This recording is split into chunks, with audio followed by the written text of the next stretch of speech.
do concurso à aprovação. Um casal de delegados que aprenderam a estudar e hoje está aqui com a gente. Doutor Leonardo, doutora Amanda, sejam muito bem-vindos. Obrigado por terem aceito o nosso convite, viu? Foi um prazer estar aqui com vocês hoje para poder compartilhar um pouco das experiências nossas aí na preparação para o concurso e de poder ajudar as pessoas a realizar o sonho que a gente também conseguiu para se tornar delegado de polícia. É uma honra, eu gostaria de agradecer a vocês por essa oportunidade. Realmente, nós viemos de um outro estado e começar a vida aqui em São Paulo é uma grande... tem sido, né, uma surpresa muito positiva, muito boa, principalmente pelo acolhimento que a gente tem visto não só de forma institucional, né, na Polícia Civil de São Paulo, mas também dos nossos colegas aqui do ambiente jurídico e, enfim, dos amigos também. Muito obrigada pela oportunidade. A gente que agradece pela presença de vocês, por vocês terem aceito o nosso convite, né? Porque a gente sabe que vocês são ocupados, então a gente já agradece. E eu tenho certeza que ambos vão trazer conteúdos aí enriquecedores. De começo, como que foi a preparação de vocês? Vamos lá. A minha preparação, ela durou praticamente aí 5 anos entre muitos concursos nos quais eu prestei, mas ela basicamente passa por um tripé que a gente tem dentro de qualquer estrutura para preparação para concurso, mas claro, especificamente na nossa jornada para delegado de polícia, e assim como outros concursos da carreira jurídica, a gente precisa condensar 3 coisas que são essenciais. Ler a letra da lei, algumas doutrinas e também fazer exercícios, revisões. Tudo isso, ela passa por uma estrutura que ao longo do tempo ela vai ser aperfeiçoada.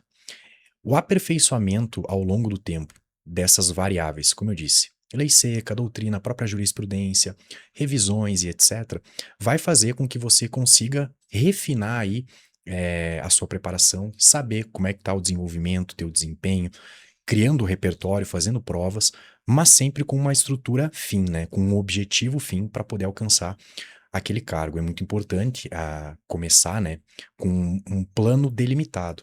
Não adianta você tentar traçar o plano de voo com um avião no ar, né? A gente fala muito sobre isso, é bem complicado.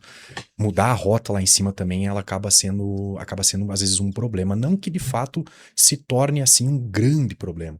Às vezes a gente pode ser escolhido pelo concurso e não escolher aquela carreira. Mas é sempre bom você ter muito bem organizada essa estrutura para poder conseguir chegar naquele cargo, naquele objetivo. Então, passando por isso, eu acho que a Amanda também teve essa mesma percepção, né? Construindo o estudo com base nisso, fazendo provas e aí delimitando, né? Aquilo que é importante, aquilo que também não tem uma certa relevância, porque aqui é uma coisa que precisa ficar muito claro, né? Eu acho que as pessoas que estão nos assistindo, né? A preparação para o concurso não é você estudar o edital dos pés à cabeça, né? É você ter o domínio de mais ou menos 80% daquele edital para poder se desenvolver naquilo que efetivamente tem chance de ser cobrado. Porque existem matérias periféricas que muito dificilmente a gente vai encontrar em algumas provas, né? Então, acho que isso é a base para poder ter uma boa preparação, que eu acredito que a Amanda também passou por essa jornada aí. Isso que Leonardo falou do foco é muito importante, e foi exatamente o que aconteceu comigo na minha caminhada de estudos para concurso, né? Quando eu decidi estudar para concurso, tinha um colega que era professor na LS Concursos, que é onde eu sou professora hoje. Eu estudei lá, né? E aí eu aprendi o que é de fato um estudo estratégico, é estudar de forma pragmática. Então, se eu quero o cargo de delegado de polícia, eu vou estudar o que cai para o cargo de delegado de polícia e como cai.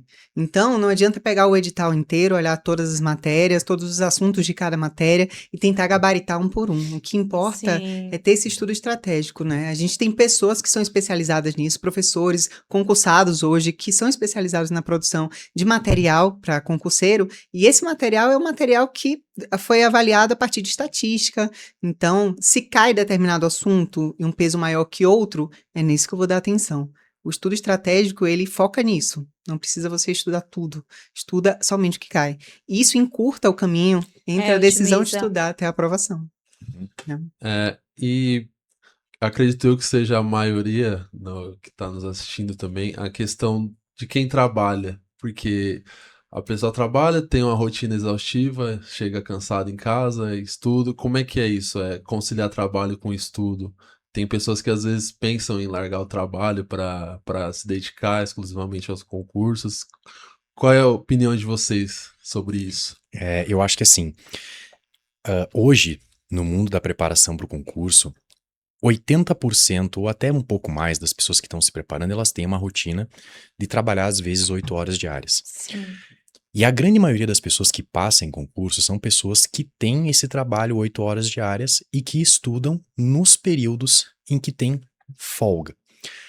E aqui, o bom de tudo isso, eu vejo isso com bons olhos, a pessoa trabalhar e estudar, porque de fato, se ela está dedicada a conquistar algo, a buscar aquele objetivo, pode ter certeza absoluta que naquele tempo vago que ela tem, ela vai se dedicar 100% ao estudo. Então vão ser lá 2 horas, 3 horas, que vão ser 3 horas de um estudo muito bem aproveitado. Diferente daquela pessoa que às vezes tem 6, 7 horas para estudar e ela fica ociosa. Ela passa um tempo no Instagram, Sim. ela passa um tempo no celular, ela se distrai com alguma outra coisa, depois ela pensa, olha, eu tenho 6 horas aqui no meu dia, daqui a pouco eu começo a estudar. Então, assim, hoje a grande realidade do mundo da preparação para o concurso é de pessoas que têm esse trabalho de 8 horas diárias e estudam nos tempos que tem de sobra. E eu acho que isso é muito valoroso, enobrece muito a pessoa, o fato de Verdade. você ser aprovado desse formato.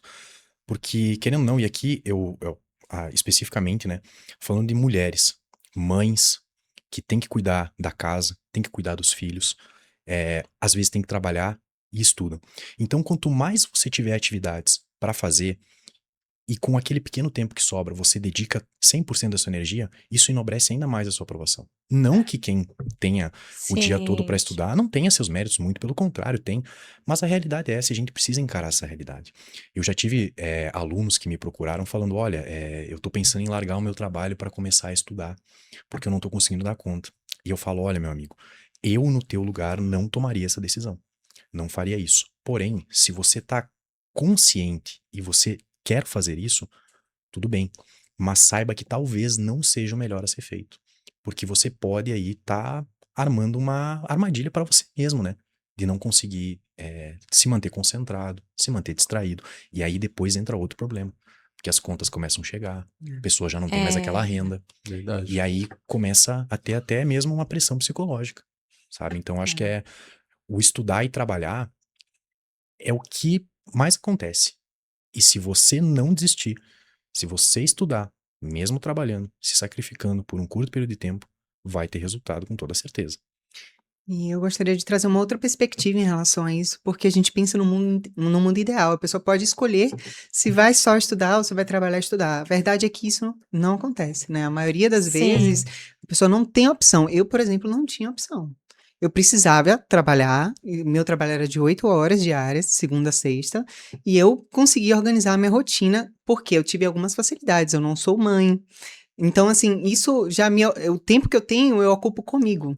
E eu saía do trabalho, minha rotina era assim, eu acordava de manhã cedo, conseguia treinar, né? Saía do treino às 7 horas da manhã, me arrumava e chegava no trabalho às 8, porque eu morava perto de onde eu trabalhava e perto da minha academia também. E ficava até às 17 horas, né? Das 17 às 18 era esse caminho do trabalho para a minha casa. E lá na minha casa, das 18 às 22 eu estudava. Lógico, é um tempo que eu tinha para mim. Eu sei o quanto eu fui privilegiada em relação a isso. Sim. A minha realidade também não é a realidade da maioria das pessoas que decidem estudar para concurso. Verdade. Então, assim, às vezes não é uma opção. Mas o que a gente aprende é criar estratégias na nossa rotina mesmo, para que possa colocar esse sonho em prática. É difícil, é. É realmente difícil, mas é possível. Eu tenho colegas que são mães que trabalhavam e que conseguiram também com a mesma dificuldade. Então, eu até proponho para as pessoas, se você tem essa realidade de vida, busque outras pessoas que também têm uma realidade de vida parecida Sim. para se inspirar nelas. Né? Pode ser que elas possam trazer uma perspectiva, uma leitura de mundo completamente diferenciada e que te fortaleça nessa caminhada. Então, sempre buscar pessoas que te inspiram nesse sentido, que compartilham um pouco da mesma realidade de vida. Sim, verdade. Vocês, como professores e mentores, vocês veem na prática, assim, a dificuldade de estudo na questão de estudar errado do aluno? Quando o aluno chega, assim, para vocês, vocês veem essa dificuldade? Que eles estão estudando errado? Eu percebo isso. Logo no início, a gente falou sobre o estudo pragmático, né? Estratégico. Sim. Então, um erro que os alunos eles sempre cometem é querer fechar o edital do início ao final. E estudar, por exemplo, uma disciplina por inteiro. Direito administrativo, vai pegar o primeiro assunto até o último assunto. Quando terminar direito administrativo, passa a estudar direito constitucional. E eu falo, não é assim. A gente precisa estudar um pouco de tudo para que você consiga ter não só um raciocínio jurídico, mas também uma visão panorâmica da tua prova. Você não precisa ser muito bom em direito administrativo, você pode ser médio para bom em todas as disciplinas. E é exatamente isso que é a prova, não adianta ser muito bom em uma disciplina. Sim. E outras questões também são relacionadas à constância, à procrastinação. E aí é que eu sempre digo, né, que o autoconhecimento, ele é uma pedra filosofal, ele é transformador, de fato. Então, se olhar, perceber como anda o seu comportamento em relação à sua decisão de estudar para concurso e colocar esse plano em prática, se tornar um fazedor nesse sentido. Hoje, olhando para trás e vendo o que eu passei, eu consigo olhar para os meus alunos e perceber que eles cometem erros que eu também cometi. Sim. E isso que a Amanda falou em relação à ausência de ciclo de estudos aqui, que é o quê? O aluno querer estudar uma única matéria por dia. Claro que, às vezes, ele não tem um tempo razoável para conseguir estudar mais de uma matéria, para condensar uma matéria a mais naquele dia. Mas uma das coisas mais importantes para a gente poder, a todo tempo, criar memória para o nosso estudo é fazer um ciclo de estudo em que nós vamos conglobar ali diversas matérias, 2 a 3 matérias no dia. E tentar estudar uma única matéria de forma isolada, direito penal, processo penal ou direito constitucional, você só vai conseguir repetir, por exemplo, controle de constitucionalidade, não sei daqui quanto tempo, se você estudar uma matéria por dia. Agora, se você fizer esse ciclo de estudo em que você coloca mais de uma matéria com uma revisão muito bem organizada, as coisas começam a fluir melhor dentro da estrutura do estudo. E também vem o gancho da própria procrastinação. Sim. Eu tive todas as variáveis no meio do meu caminho. Eu tive períodos em que eu consegui passar muito tempo estudando, em que eu advogava lá no comecinho ainda, então eu tinha mais tempo, eu tinha essa liberdade. Aí depois eu logo comecei a dar aula para curso preparatório para concurso, então a minha rotina já acabou mudando um pouco.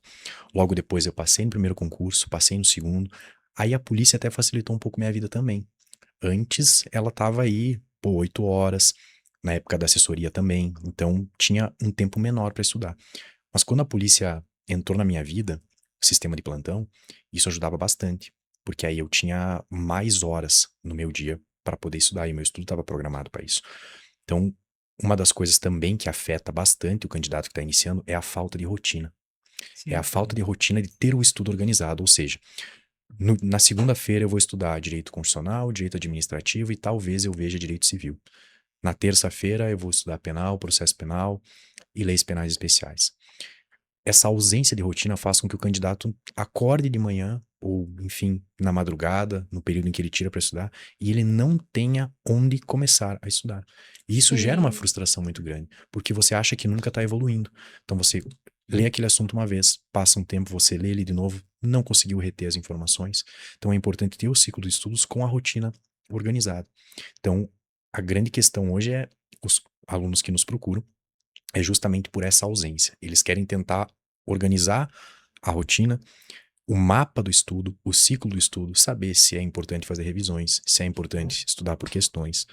E todas essas, vamos dizer, essas variáveis que a gente tem dentro de uma preparação, né? Quando incluir jurisprudência, e assim vai. E olha quanto tempo leva para você aprender a estudar antes de fato começar a Sim. estudar. Por isso que as mentorias hoje elas funcionam assim, trazendo tudo de mão beijada para o aluno. O aluno ele vai saber o que estudar na segunda, na terça, na quarta, na quinta. Ele só precisa sentar e estudar. As questões vão estar lá, o material para leitura vai estar lá também. Então, as mentorias elas funcionam bem nesse sentido, né? Revolucionou essa área de concurso Sim. público. Pegando um gancho no que você comentou a respeito das mentorias, é que tem sempre uma máxima que as pessoas dizem que é só estudar que dá certo, mas pouco se diz sobre a forma de estudar, a maneira que a pessoa tem que traçar o caminho ali, né? E aí eu gostaria que vocês comentassem um pouquinho sobre a forma de estudo de vocês e algumas técnicas que vocês reputam que sejam universais, que outras pessoas podem aprender também. Eu percebo que sempre que eu converso sobre isso com o Leonardo, nós tivemos uma estratégia completamente distinta.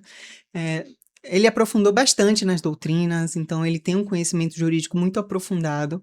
E o meu Sim. estudo, ele foi um estudo de suficiência. O que eu precisava para passar na prova.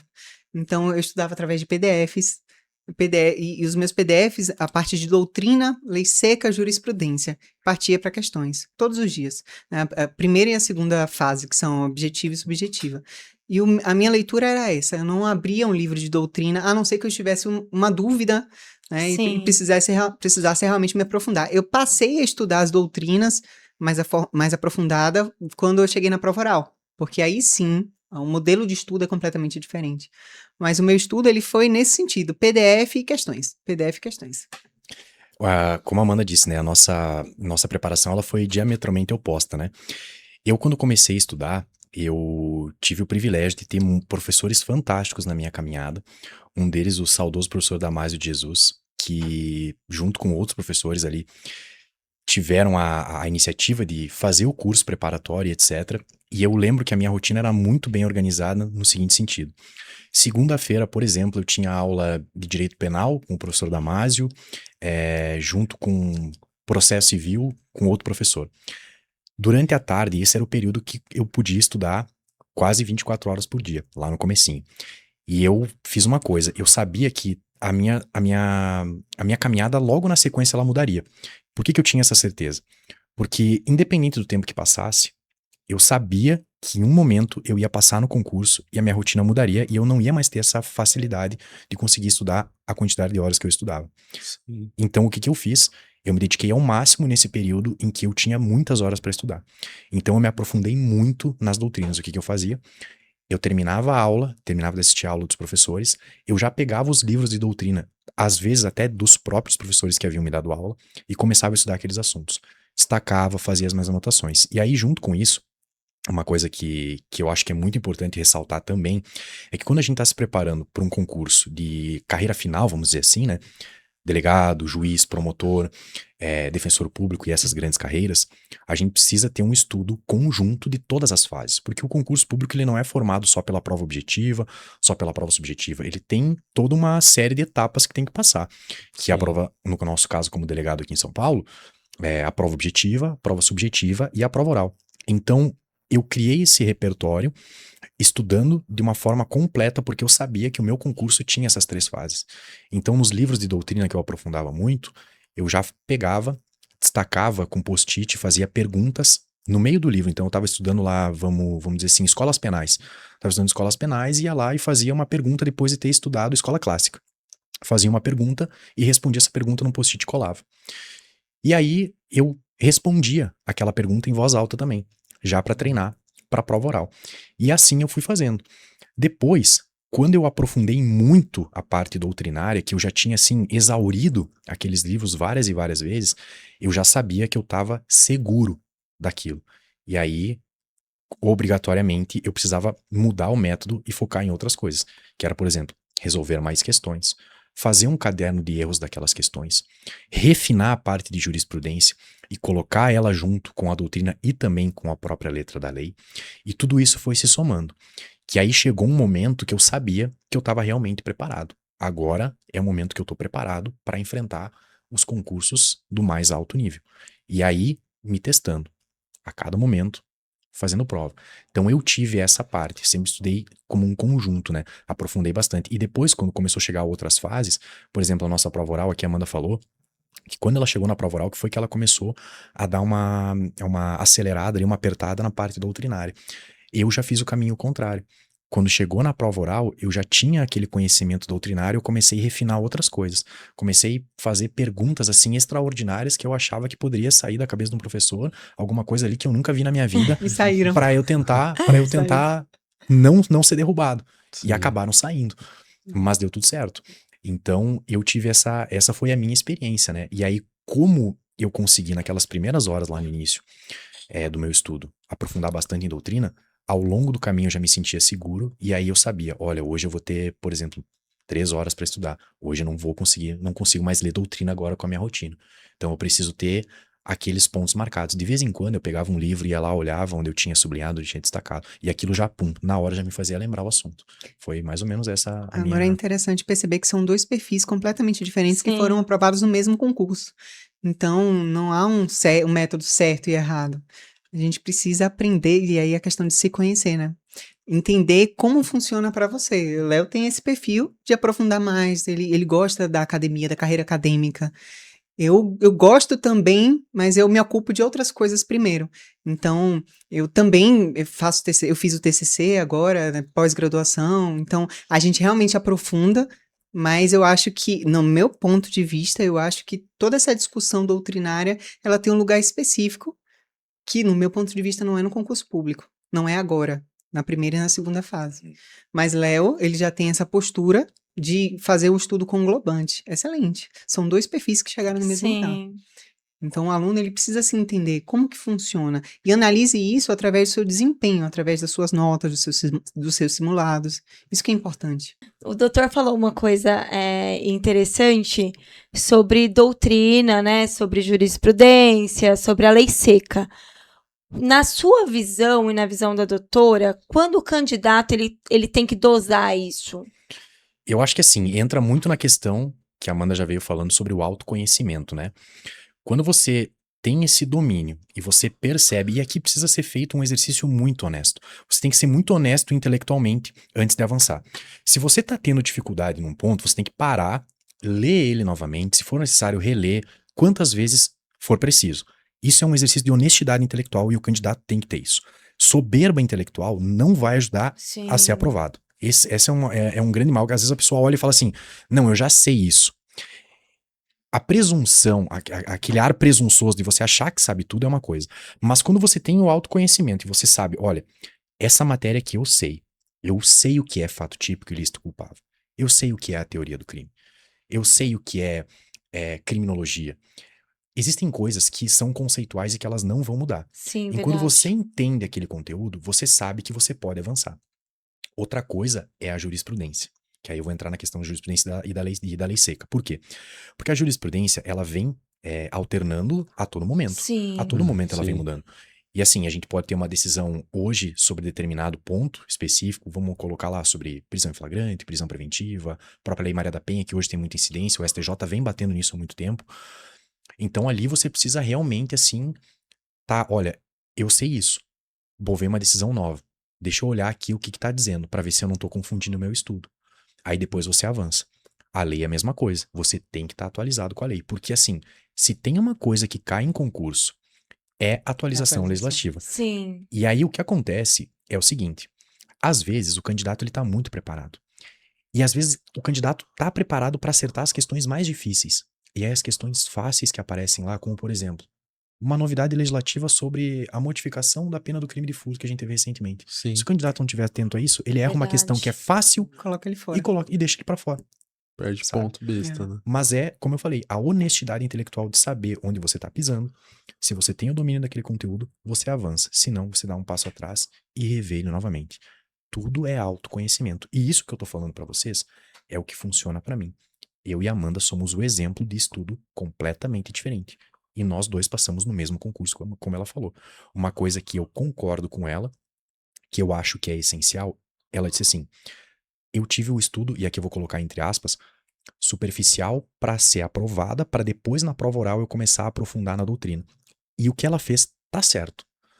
Eu fiz o caminho inverso porque eu queria ter aquele conhecimento, como ela falou, um pouco mais acadêmico. Mas isso já me deu um repertório muito maior para a segunda fase e para a prova oral. Até porque o doutor já era professor também, Exatamente.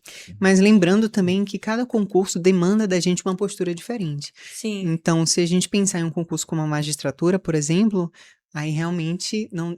Eu até retiraria a palavra superficial, porque não é um estudo superficial, é um estudo estratégico. A palavra eu acho Isso, estratégico. Você estuda o suficiente para ser aprovado. Isso não tem nada de superficialidade, né? Sim. Você Com realmente certeza. mas é diferente do que um estudo acadêmico, porque o Exato. estudo acadêmico ele vai utilizar a doutrina de vários autores. Sim. Eu vou utilizar a doutrina do que cai. Então, mas são estratégias diferentes. O meu estudo foi esse estudo estratégico, só que ele coube para essa prova de delegado que eu fiz. É diferente de fazer um concurso, por exemplo, para magistratura, que não adianta a leitura de PDF.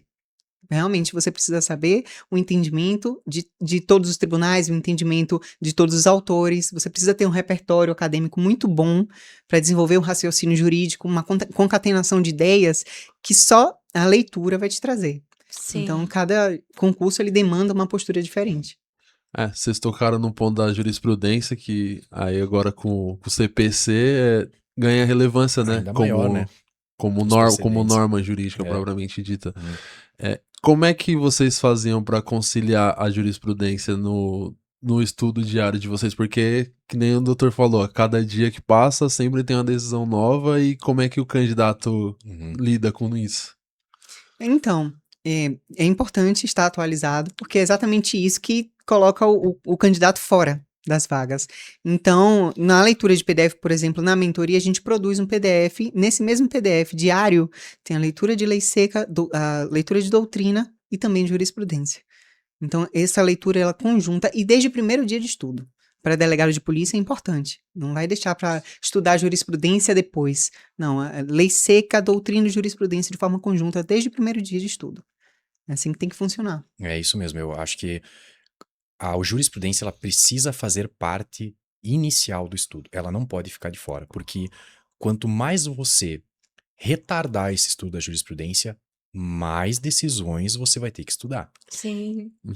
Qual foi a minha estratégia aqui? Como eu já vinha desse meio acadêmico e eu já dava aula, eu criei o hábito de pegar os informativos, tanto do STF como do STJ, e fazer a mesma coisa que eu falei para vocês há alguns minutos atrás sobre a questão das perguntas, né? Sim. Eu fazia o quê? Eu lia, por exemplo, o informativo, sei lá, vou botar um informativo bem antigo aqui, o informativo 600 do STJ. Aí eu ia lá, lia todas as decisões dele, e o concurseiro, o estudante, ele cria um feeling muito...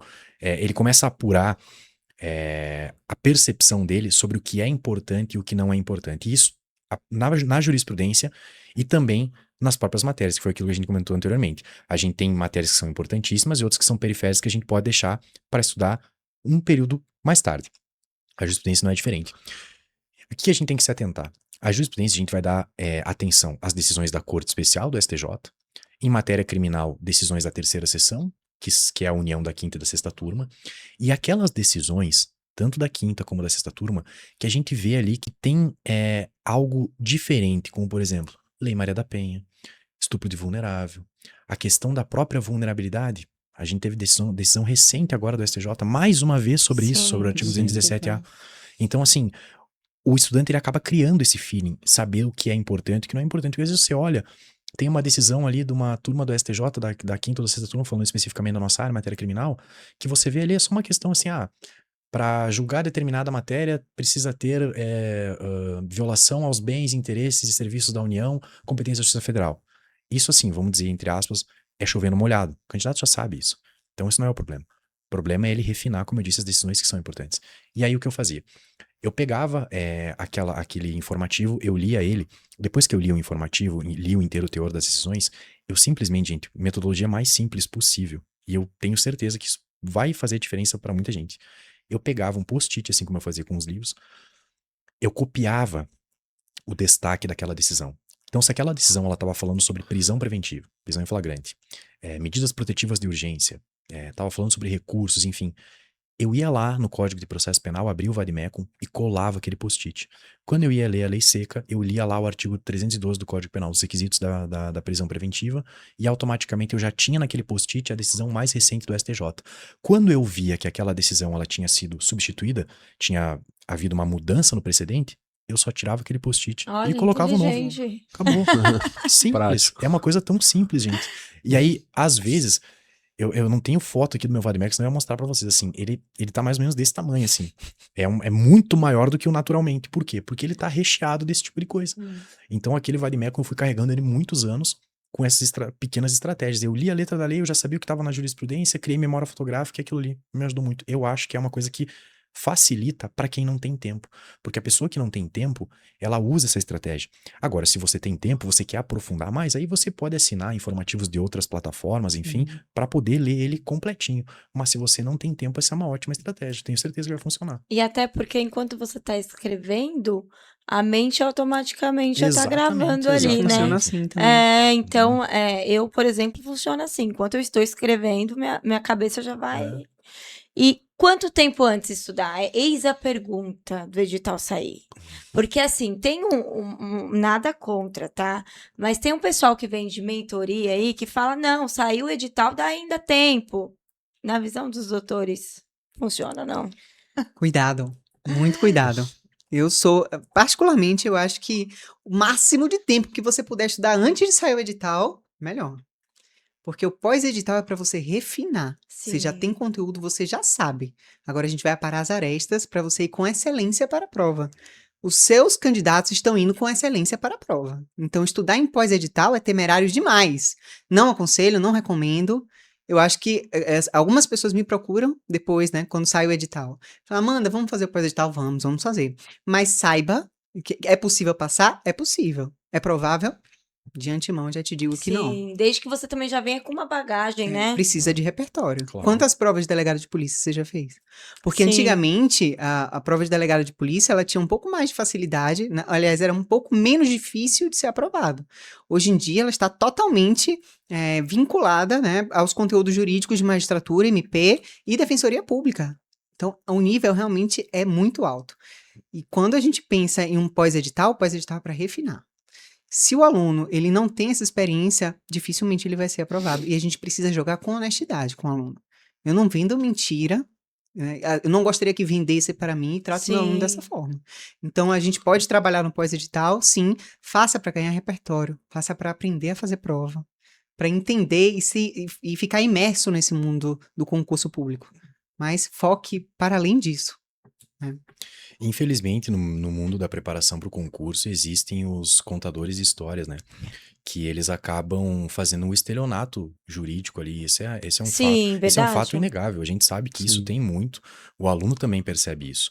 Então, a Amanda disse: você ser honesto desde o primeiro momento para o aluno olhar para ele e falar: vem cá, meu querido, olha aqui, ó.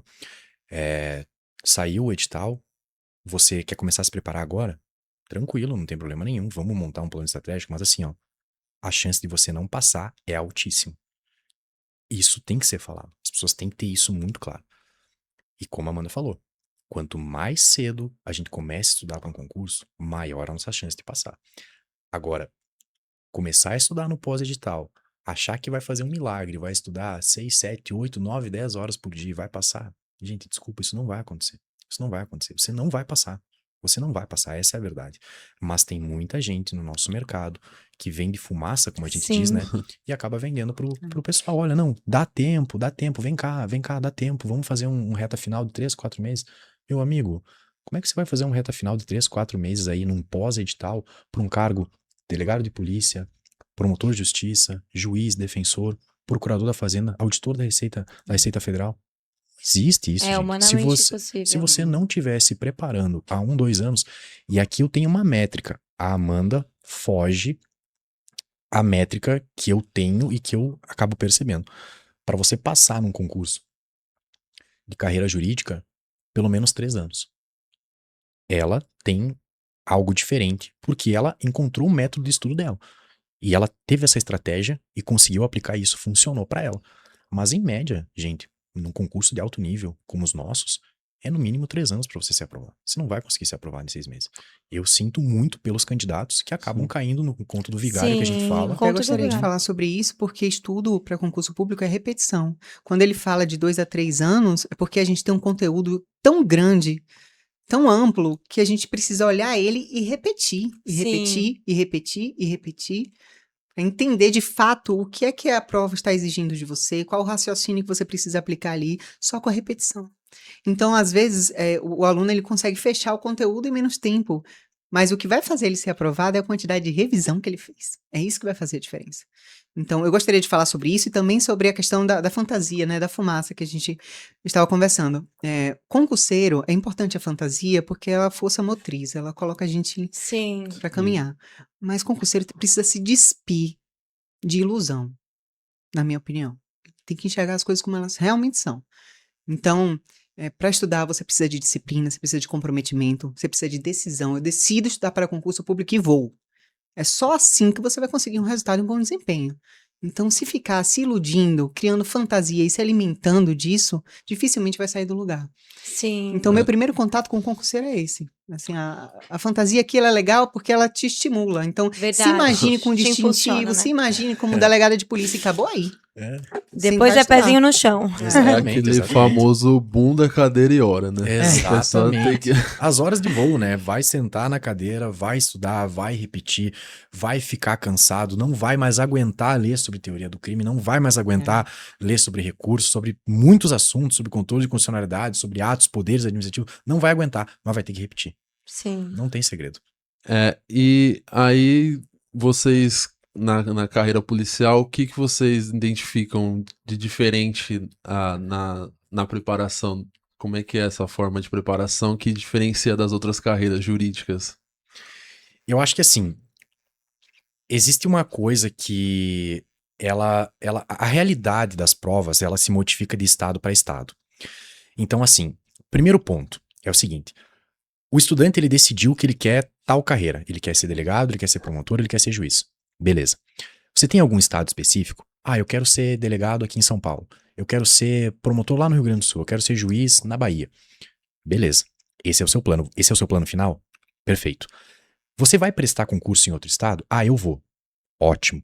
Mas o plano final é lá na Bahia, aqui em São Paulo, lá no Rio Grande do Sul ou em outro estado. A partir disso, por exemplo, na nossa carreira, delegado de polícia, focando especificamente aqui, você precisa saber como é a prova no seu estado. Por exemplo, aqui no estado de São Paulo, uma coisa muito peculiar que tem aqui no nosso estado é que a nossa prova, ela precisa ter um equilíbrio entre as matérias. Você precisa fazer 50% de aproveitamento em cada um dos blocos da prova. Então, nós temos lá o primeiro bloco, direito penal, processo penal, leis especiais. O último bloco, que é criminologia, direito civil, informática e... Medicina legal, isso. Nesse último bloco, se nós não fizermos 50% em cada um desses blocos, ou seja, dessas 12 questões do último bloco, que foi medicina legal e etc., nós temos que fazer pelo menos 6 questões. Se eu bater a nota de corte, vamos supor, a nota de corte foi 65, eu fiz 70 pontos. Tô 5 pontos acima da nota de corte, mas eu não fiz 6 questões no bloco 4, eu tô fora. Então tem que ter um estudo estratégico. No meu estado, no Rio Grande do Sul, a prova de delegado do Rio Grande do Sul, ela é recheada de português. Ela é recheada de português. Os concursos no Rio Grande do Sul são assim. Promotor, juiz, defensor público, delegado de polícia. E o português no meu estado é muito pesado. Muito pesado. Então você também tem que saber disso. PCDF, concurso recentíssimo. Banca Sebrasp, uma errada numa certa. Sim. Uma errada numa certa. Polícia Federal, a mesma coisa. Outra banca, que é o terror dos candidatos, a FGV. Examinou, fez o concurso do estado de Santa Catarina. Questões extremamente exaustivas, enunciados absurdamente longos. Você também tem que ter essa estratégia. Você também tem que saber onde você quer prestar o concurso. E como eu disse, para nós aqui, delegado de polícia, no nosso estado, aqui em São Paulo, tem essa peculiaridade. Então, esse é o grande diferencial. É você ter um estudo equilibrado. Um estudo equilibrado para ficar ali, vamos dizer assim, fazendo... Vamos jogar um pouquinho para cima, 65% em cada bloco para você se garantir na aprovação. Agora, fazendo uma leitura diferente dessa pergunta, já na perspectiva emocional. Eu acho que essa preparação para delegado de polícia demanda da gente uma disposição maior em questões de resiliência, de vulnerabilidade, de sentimento de proatividade, de aprender a ser proativo, porque a gente pensa em delegado de polícia como uma carreira jurídica, e mas é uma carreira também operacional. Eu sou policial. A minha postura ela é completamente diferente hoje. A minha conduta é uma conduta policial. Então, quando a gente estuda para concurso de delegado de polícia, a gente precisa ter isso em mente, que além de ser uma carreira jurídica, eu agora vou ser uma policial. Eu vou carregar uma algema, eu vou carregar uma arma, eu vou carregar um distintivo. Tudo isso muda. O meu meio social muda, a minha postura muda, a minha roupa muda, a minha forma de falar muda, os meus ambientes mudam. Então, eu até convido aos meus alunos que estudam a se olharem nessa perspectiva de agora começar a adotar uma postura diferente, porque vai passar, é certo. Se você continuar fazendo o que está fazendo, você vai passar, você vai ser delegado de polícia. Mas já comece sendo agora. Aprenda com a resiliência, com a disciplina, com a sua proatividade em ajudar o outro, de ser uma pessoa disposta realmente a encarar a realidade, a estar no fronte Sim. de tudo, da vida, sabe? De ter uma voz altiva e que realmente faça diferença. Vocês falaram coisas interessantes e a questão de fases, né? Porque o nosso público em geral é o pessoal do direito e tem também aquele público que não é do direito, mas que ama o direito, né? Então, como que funciona aqui em São Paulo as fases do concurso? Tá. O concurso aqui de delegado de polícia aqui em São Paulo, ele tem, salvo engano, 5 fases.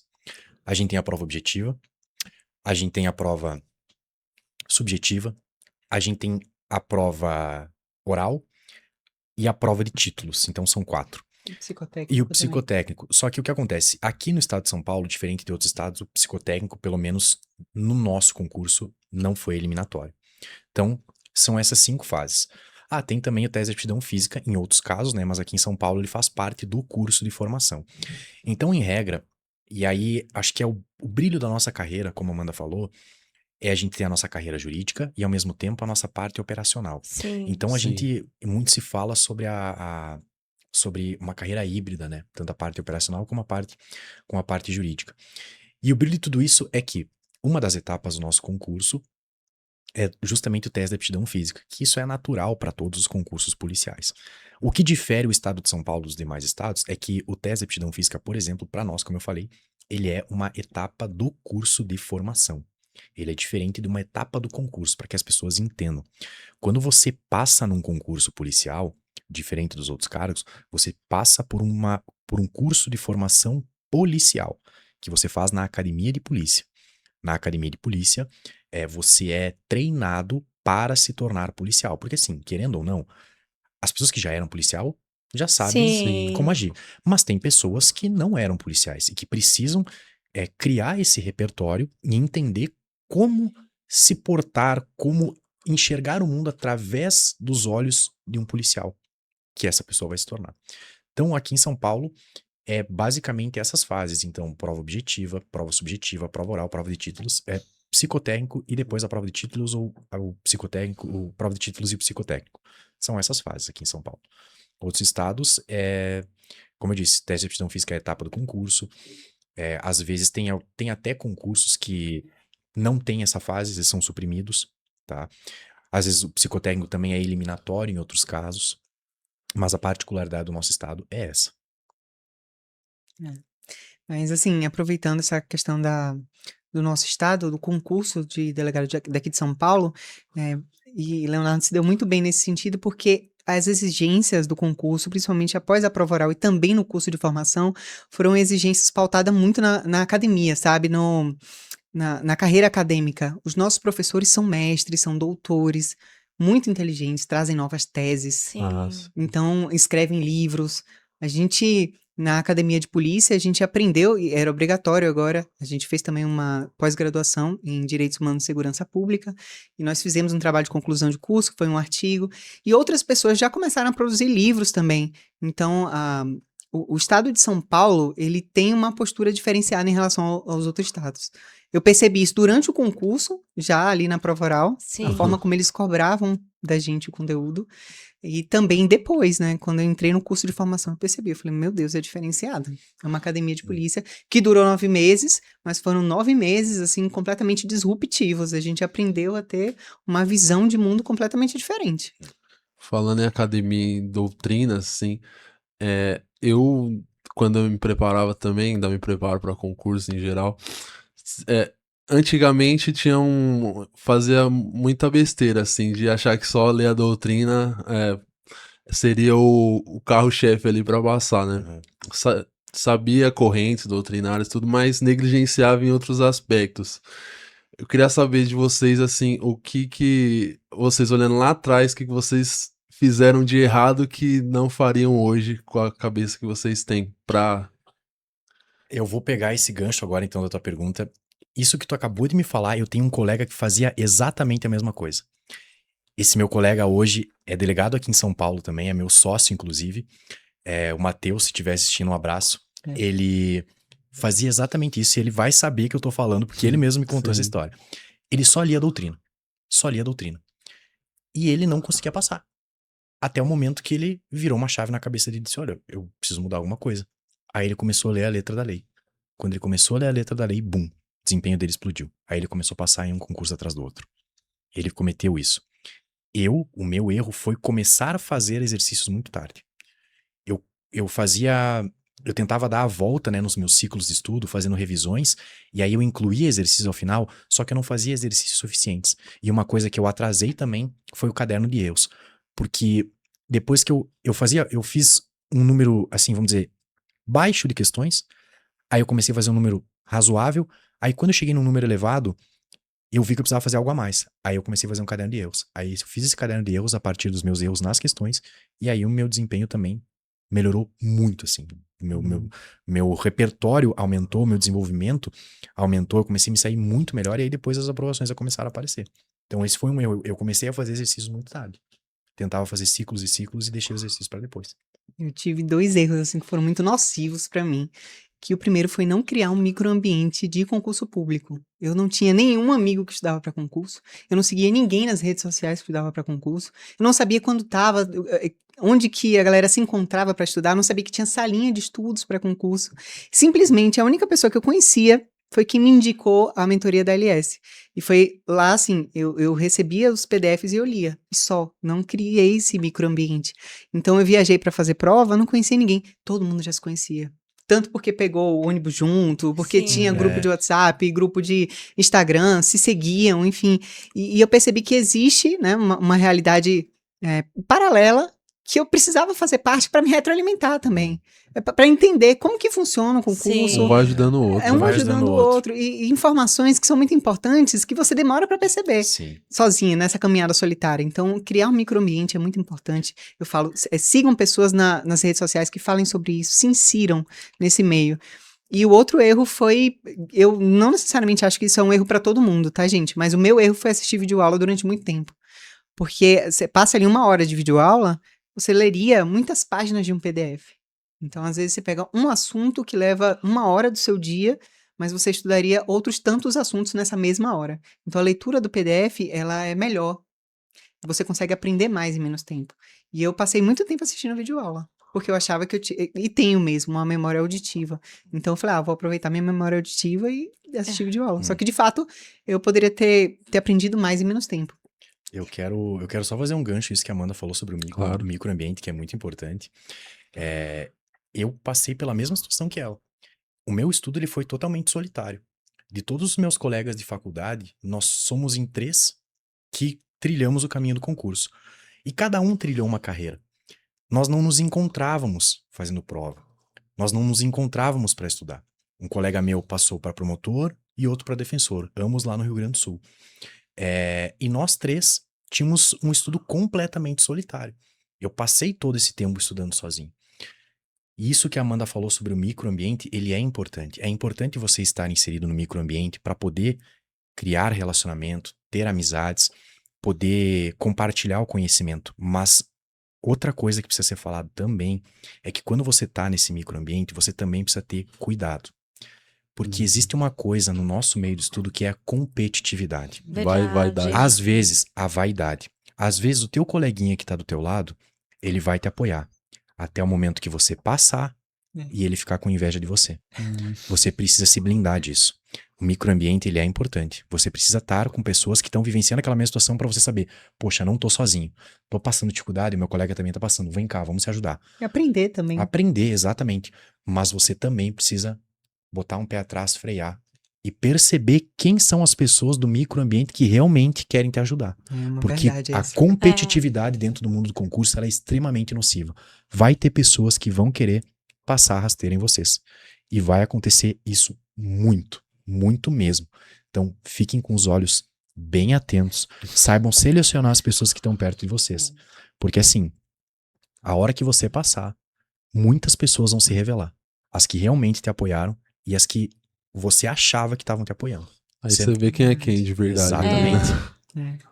A gente já tá chegando ao final, gente. Ah, Uma pena, Mas né? a gente vai deixar vocês à vontade para deixar uma mensagem final, principalmente pro aluno de vocês, né? Pode ficar à vontade, vocês dois, para deixar uma mensagem. Vai E lá. você falou do seu sócio, ele tá convidado também para vir, viu? Olha aí, ó, É. Matheus tá convidado pra vir aí, vai vir aqui falar vai vir aqui falar que tu estudava um monte de doutrina, demorou, e aí quando começou a ler a letra da lei, tu passou nos concursos. Vamos compartilhar então, os mesmos muito erros. Olha aí, ó, viu só? Então, você e o Igor vai compartilhar aí. Mas é isso, gente. Fiquem à vontade para comentar o que vocês acharem. Tiver que comentar para as pessoas que estão nos assistindo, alunos, enfim. O espaço é de vocês. Obrigado. mais uma vez, agradecer a oportunidade. Isso realmente é muito especial pra gente. Não só enquanto ser humano, mas também enquanto carreira mesmo. Muito obrigada por abrir as portas para nós dessa forma. E para os meus alunos, dizer que é um grande prazer poder contribuir de alguma forma com a minha experiência, com o meu repertório para vocês. Dizer que esse sonho é um sonho conjunto. Eu sei exatamente o que vocês têm vivido e realmente acredito que pode alcançar, assim como eu alcancei. Não tem nada de muito especial nisso. É só fazer o que precisa ser feito mesmo, sentar, estudar com perseverança, com dedicação, com disciplina, que esse resultado chega. Não importa o tempo, mas ele chega. E é isso, gente. Muito obrigada. Eu quero agradecer pelo convite, agradecer por estar aqui, podendo compartilhar desse momento com vocês, a gente trocar essas experiências, falar um pouco sobre direito, falar sobre concurso, enfim, falar sobre a preparação e falar um pouco sobre a vida, muito autoconhecimento. E para vocês que são meus alunos, quero deixar aqui uma mensagem muito especial de que vocês que estão trilhando esse caminho do concurso não estão sozinhos. A vida vai ser difícil, vai ter percalços, vai ter pedras no caminho, mas se você não desistir, se você se manter firme, com toda certeza, fazendo o seu planejamento, tendo fé, acreditando em Deus, fazendo o que você precisa fazer todos os dias, a aprovação vai chegar. Nós que estamos aqui, que passamos nas nossas provas, nos nossos cargos, que conquistamos nossos sonhos, nós não temos absolutamente nada de extraordinário que você não tenha. Nós somos seres humanos assim como você que está aí do outro lado. Então tenha certeza absoluta. Eu consegui, a Amanda conseguiu. As pessoas que se dedicam, que abrem mão de muita coisa em busca de um objetivo, mais cedo ou mais tarde, elas conseguem. Perseverem, tenham fé que vai dar certo. Nossa, Aí- até sem palavras. Muito bom. E a gente tem uma lembrancinha, né? Um Sim, presente para. a gente vai deixar também o Instagram dos doutores, do Yes. curso, Muito obrigada. Gente, obrigado, gente. Obrigado. para o pessoal seguir. Sigam eles, Dr. Leonardo Arpini, doutora Amanda Mourão. Lá no Segue Instagram. a gente também. E é isso, gente. Lá Muito no obrigado. Perdão, Até a pode. próxima. E o doutor queria falar, Eu ia dar uma falar- mensagem final. Desculpa. Não. doutor, Lá no Instagram é @deltarpini, @delegada Mourão. É isso aí. E é isso, pessoal. Até a próxima.